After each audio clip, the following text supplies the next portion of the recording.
எனக்கு கிச்சனுக்குள்ளே போனேன்னா kitchen should be the need. Okay. அது ஏதாச்சும் இருந்ததுனாக்கா ஒரு மாதிரி டென்ஷன் ஆகிடுவேன்.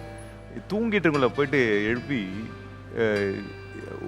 அப்படின்னு சொல்லிட்டு ஸ்டார்ட் பண்ணி வேற லெவலில் கொண்டு போய் தூக்கத்தெல்லாம் கெடுத்து தூக்கத்தையும் கெடுத்து என் தூக்கத்தையும் கெடுத்துருவேன். இது என்ன பிரச்சனைனா கொஞ்ச நேரம் நின்றா அவங்களுக்கு என்ன பிரச்சனை, டெய்லி க்ளீன் பண்ணுறாங்களே இன்னைக்கு ஏன் க்ளீன் பண்ணலை அப்படிங்கிறத நான் யோசிச்சிருந்தேன்னா நான் போய் அவங்க கிட்ட போயிட்டு கேட்டிருக்க மாட்டேன். பிரச்சனை என்னன்னா அவங்களுக்கு ஏதோ ஒரு ப்ராப்ளம் இருந்திருக்கலாம், வீட்டில் நிறைய வேலை இருந்திருக்கலாம், கெஸ்ட் வந்திருக்கலாம், சாப்பாடு சமைச்சிருப்பான் எல்லாமே. ஏன்னா இஸ் ஹவுஸ் ஒய்ஃப், எல்லாருமே ஹவுஸ் ஒய்ஃப்னா வேலை இல்லைன்னு நிறைய ஆரம்பத்துலேருந்து பெருக்குலேருந்து எல்லா வேலையும் அவங்களுக்கு தான் இருக்கும். அதை நான் ரியலைஸ் பண்ணாமல் நிறைய ட்ரிப் போய் சண்டை போட்டிருக்கேன். அது ஒரு கேவலமான ஒரு விஷயம், உண்மையிலேயே சொல்கிறேன். நான் அதுக்காக இப்போ சாரி கேட்டிருக்கேன். அதனால் நான் என்ன கேட்டேன்னா ஒவ்வொருத்தரும் அவங்களோட பக்கத்தை கேட்டுட்டு நம்ம பேசுனா சண்டையே போட மாட்டோம் பொண்டாட்டிக்கிட்ட.